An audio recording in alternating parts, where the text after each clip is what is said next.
Hello and welcome to our weekly news roundup. First of all, thank you to everyone who commented last week. It sparked quite an interesting discussion. As you can see, once again, I'm joined by Leon Hurley, editor of officialplaystationmagazine.co.uk. Hello. And Justin Towell, associate editor on GamesRadar.com. Right. Hello. Coming up, we've got news on Call of Juarez, Payday 2, and some more bad news for Nintendo. But first, Hideo Kojima has said video game developers could release pilot episodes of games, as is sometimes done with TV shows. Guys, do you think this is the future and something that they could do with PS4? I think so. Yeah. I mean, Portal's a good example of, that was released essentially as a 4-hour experiment that came with other games. That's sort of the model I think he's hinting at. And yeah, with games costing a lot more money to make, I think it's a lot harder to risk a new idea. So yeah, you try out a little demo. So yeah, essentially a demo, see what people think, and then if people like it, you make a bigger one. Problem is though, Kojima said that he could spend say 4 years making a big 30-hour game, or 1 year making one of these pilots.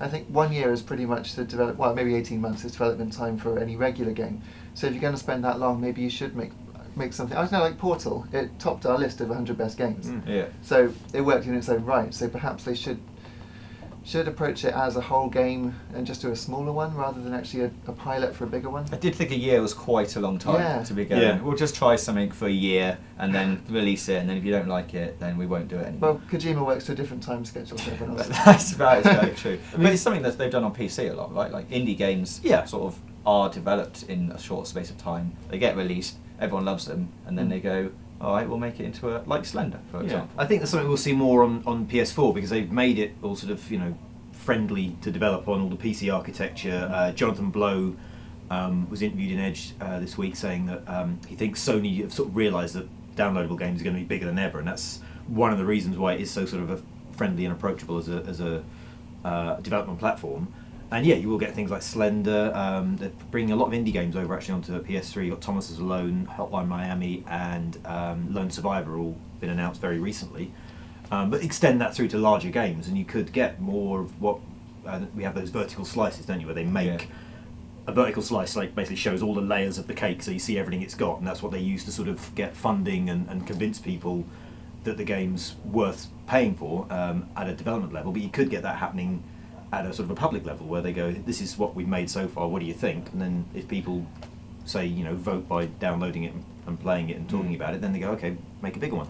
I mean, that could be brilliant, but it also could end up with you having a load of games that you love that everyone else goes, no, don't make this, and you end up with just like 30 minutes of like these brilliant supposed what could be games, and you'll just get really sad. But that happens, look, that happens with TV shows. Look, there's still people now getting upset about Firefly and stuff like that. So Portal topped your list of best games. That would still go down in some way as a classic and an influential game. It may never achieve enough acclaim to become then a full size thing, but it would still have purpose, it would still have merit as a thing that existed. I think you shouldn't forget though that Valve tried that whole episodic thing for Half-Life, and it said episodic is the future, and of course this idea is very similar to episodic stuff. Yeah. And that didn't really work because they stopped doing it. Obviously we never had episode 3. No, not yet. It's still in development. Well, yeah, exactly. I think you will get different kind of games as well, because it would be hard to do say a Call of Duty pilot, but you might get more different. We got Portal. You'll get these sort of more experimental, shorter games, but that will generate new ideas. It will generate interest in new ideas, and it will hopefully create opportunities for less Call of Duties. You might have a weird, quirky little idea, something like Braid, something that does something a bit different, and people will be interested in that, and that might feed through to other bigger games. So the smaller game might never become a big game, but it might influence the bigger games by making people sort of more comfortable with new and interesting ideas. And hey, using this method, we might finally get to see like The Last Guardian or something. That'd be good. Tuesday brought us new footage of Payday 2, which is now coming to Xbox 360 and PlayStation 3 as well as PC. Were you guys a fan of the first game? I liked the first idea. I loved the idea, and the two things that spoiled it for me were playing with idiots who would shoot a guard the second you were trying to do anything stealthy, and all hell break loose. That might be because of your friends, though, Leon. No, it's a very hard game to play with random people because Yes. it only takes one person to like Leroy it, and it's all gone wrong. And the other thing that sort of disappointed me was there was only 7 levels and then 2 DLC levels. So once you'd played them, you played it basically. So the things they're doing with the new the new sequel, which is there's a lot more kind of co-op driven behaviour. You have to move bags around and stuff, and also randomising the levels. I am excited about because it answers the two main issues I had with the first game. Well, that's good. Well, look, I mean, the footage we're seeing on screen is PC footage, but it looks brilliant, Justin. Yeah, it does. Yeah, it looks great. I love the concept of it. You know, that's very good. I'm surprised there wasn't a bigger sort of outcry around the first one, because you could say that it's teaching people how to bring into. Yeah, well, as soon as I saw the footage for like the sequel, it was like, well, that is how you rob a jewelry store now. Yeah, yeah, exactly. You'd stick the EMC jammer on the wall. That I bought from B&Q. Yeah, Stuck it you on point the the gun wall. at people, they'll very patiently get down on the floor and they won't Exactly. panic too much. That's how it Absolutely works, right? wouldn't end up shooting someone by mistake. I mean, they do make a big thing about we're not here to kill civilians. You know, don't try not to kill the civilians. So that's probably the way around it. But no, I'm really excited for it. I think it's great. Yeah, and as you said, Leon, playing with other people would be difficult. But I think as a squad-based sort of, if you can get 4 people together at the right time to play it all together, I think it would be a brilliant sort of. I think if you play it with mates, it'd be amazing. But they've got this thing now with the bags, so you have to bag all the loot up, and then you have to get the bags to an escape point. So like it might be a van, say, so you have to either carry them while people protect you, or you kind of daisy chain and throw the bags, and you have to sort of like maybe run. Some cops come out, you throw the bag down, deal with the cops, pick it up again. So that forces people to work together, because you can't really sort of finish the game or that level unless you do work to get the loot to wherever you're supposed to be getting away from. Cool. Well, we're very excited about Payday 2, and we hope to bring you some more footage of it soon. Wednesday brought us the news that a jury has found Nintendo guilty of patent infringement on their 3DS. So it's some more bad news for Nintendo. They're not having a very good time at the moment, are they? No, certainly not. Anything else? Are we done? I was going to say I shouldn't laugh, but I love the fact they kind of went like, our glasses-free 3D technology is absolutely nothing like the technology that the bloke brought in and showed us 2 years ago. We definitely didn't copy exactly the same thing that he showed us. And then obviously the jury went, well, you sort of did. Because it's the same. Yeah. Well, they said that there were specific parts of it that were very different. But even the wording of that, they made it sort of sound like we made sure it was different, so it's not the same as his. Like they'd thought about how to use his idea in a way that wouldn't be his idea. Well, I mean, back in the days of GameCube, when he made Luigi's Mansion, the first one, that was running in 3D. The idea was that you would have a 3D screen on the GameCube that would let you play Luigi's Mansion in 3D. And if you play the game, some of the bosses, you can see the way that things zoom at you. I thought at the time that would look great in 3D, you know, because it's like coming at you. But so the tech is actually very old, because Luigi's Mansion was what, 2002? 2002 or 2003, which is older than this, I'm sure. Yeah, I would have thought so. £30.2 million they're going to have to pay. It sounds like a lot. I mean, I guess I think it is a lot. Well, I mean, the man, I can't remember his name, but the man who's getting that money is obviously going to be pretty happy right now. Yeah. But in terms of the amount of money Nintendo have, it's not a huge sort of. It's a scoop out of their sort of. Well, see, I was pots of having this money. discussion with one of our other colleagues, Matt, in the office, and maybe it isn't, but combine that with the money that they've spent on the Wii U, and definitely haven't. Oh yes, it's not a bad thing on top of other bad things. It's definitely not. You know, it's not great. It's not a cherry on top of anything. But I don't think it's a huge impact really in the grand scheme of things. They've got bigger problems to worry about at the moment. Yeah, that's probably true. I mean, the Wii itself did actually sort of print money. You've seen the GIFs. It prints money, haha. It did. There was, they were making insane amounts of money every second.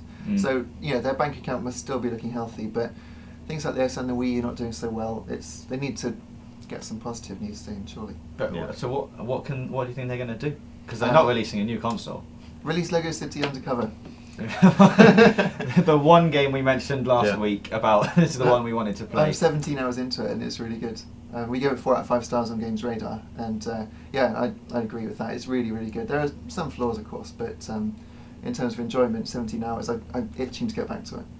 Yeah, well, it's a good Lego game. Lego games are always a joy to play. Yeah. So we'll just release more Lego games. Yeah, exactly. Yeah. More third-party games, really. That's the thing, and more new third-party games. Most of the raft of stuff is still games that are already out, aren't they? So they need to encourage, like Lego, more new games and more third-party kind of development. Third-party exclusives, Or start publishing stuff on the PlayStation and Xbox, so I can play them. That'd be nice.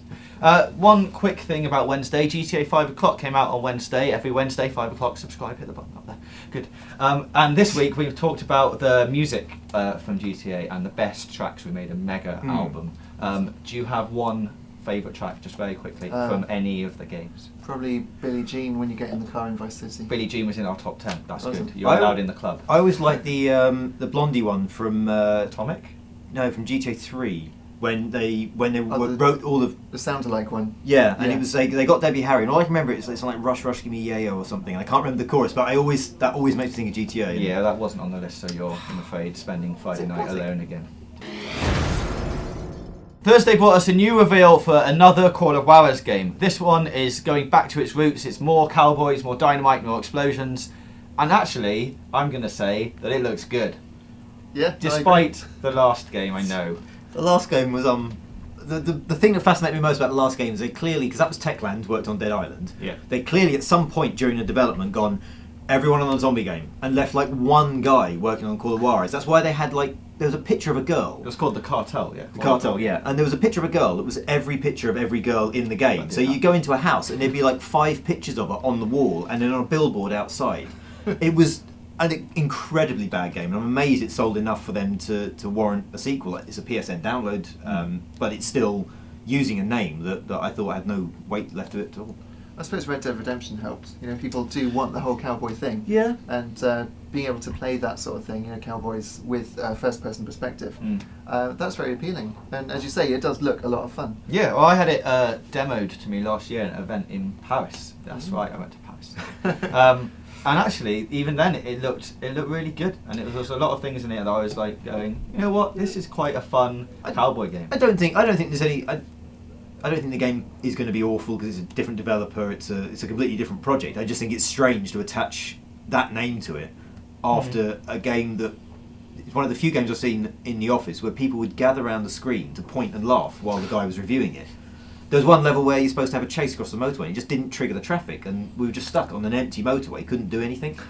But I guess it's happening, you know, like it happened a lot recently when we go, oh, if they just not called it that, it might have been like Dead Space. You know, Dead Space should have been a spin-off. And Resident Evil, and that, you know, if it wasn't called Resident Evil 6, it might have been received differently. Weirdly, I think Dead Space needed to be a spin-off. Resident Evil, I think, if they'd called it something else, like completely different, people wouldn't have minded at all. Like, and Well, it would have been Devil May Cry. Yeah, it would have been better received. I think the sort of mechanically and the combat, most of it was all right. And if they'd just gone, it's new game, something, and people wouldn't have gone, oh, it's not Resident Evil. That was the thing that sort of really ruined it. So, as you can see, my other guests have left the studio, and I'd like to introduce you to Denial Adwinks, who's a journalist who's been looking for clues in the Phantom Pain trailer. Hello, Denial. Hello, James. It's very nice to see you. Thank you for having me. Not a problem, not a problem. It does look like you've got quite a few bandages on your face. I have to ask, are you okay? Nothing serious, James. I was reading the internet last night and reading the reaction to the Phantom Pain trailer when suddenly a gush of hot air burnt all of my face. Well, I hope you're okay. That's an interesting accent. Where have you come from? Oh, Spain, a little bit Wales, some West Country, Scotland, you know, Italy, Kazakhstan, many places. So, as I understand it, you've been amassing clues about the Phantom Pain trailer. What have you actually found? Well, tiny things, James. One is that Joachim Mogren, Joachim is an anagram, how you say anagram, of Kojima, who makes Metal Gear. Interesting. And Mogren contains the words ogre, which means, let me explain. Ogre is a project Kojima is tipped to be working on, Project Ogre. Also, I think extremely strange that a developer from Spain, who nobody has heard of previous to VGA Award, should be top billing at the show, and very peculiar, it would be the same night that Metal Gear Solid celebrate 25th anniversary at the same event. And Jeff Keighley returned to them only 4 months later. Well, that's some good research you've been doing. Also, I must stop you, James. One more thing. Hideo Kojima follows 2 people on Twitter. One is Hideo Kojima. Very strange, very strange. Another is that he follows Jeff Keighley. Also very strange. So what do you think is coming up next? Kojima is at the Games Developers Conference on March 27 to show 90-minute demo of Metal Gear Solid Ground Zero and Fox Engine technology. But he also say on Twitter there will be announcement, very strange, tiny bit strange. Also, he will be live streaming the event. Peculiar detail. So have you noticed anything suspicious in the Phantom Pain trailers? Well, there is the fact that, as was revealed last night, Joachim Mogren, astonishing injury he has suffered, very similar to my own. My best wishes to you. Extremely harsh and unkind interview from Kylie. Really pushed for details. I don't think he meant to reveal them. The Phantom Pain trailer contains burning white petals, which are very similar to those seen during the battle with the boss in Metal Gear Solid 3. There is also in trailer a child with a gas mask, small child, very tiny, but not so tiny he could not wear mask. He appears in lift, and the lift is on floor 0, ground 0. Now, all trailer engulfed in hot flame. Flames now are a signature of Psycho Mantis, who as child burnt down his entire village in angry hallucination. Also, the hallucinations feature Volgin, Snake in a sneaking suit, and someone who looks like Raiden, who might also be Boss. Oh, and this might be nothing, but in the Ground Zeroes trailer, the soldiers have the words body combat armor on their suits, and the same words are present in the Phantom Pain soldier suit.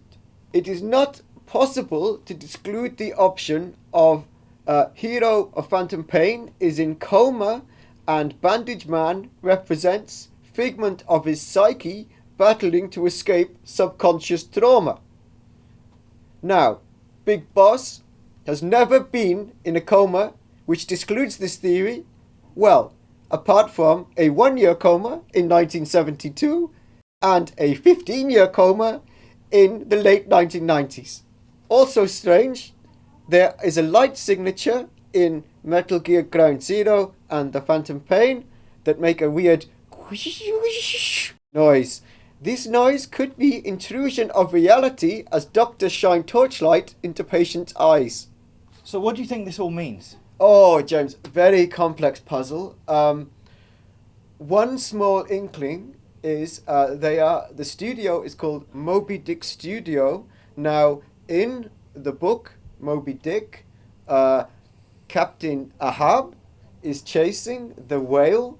Now, and the whale, he sort of projects his own thoughts and feelings onto the whale to pretend the whale is malicious. Now, is it possible Kojima is laughing at our expense by mimicking and laughing at the whole PR cycle and the way journalists such as myself look at things and see things that are not there? Have you seen what the negative space on the Phantom Pain logo spells? It clearly says Metal Gear Solid 5. No, this is interesting new evidence for me.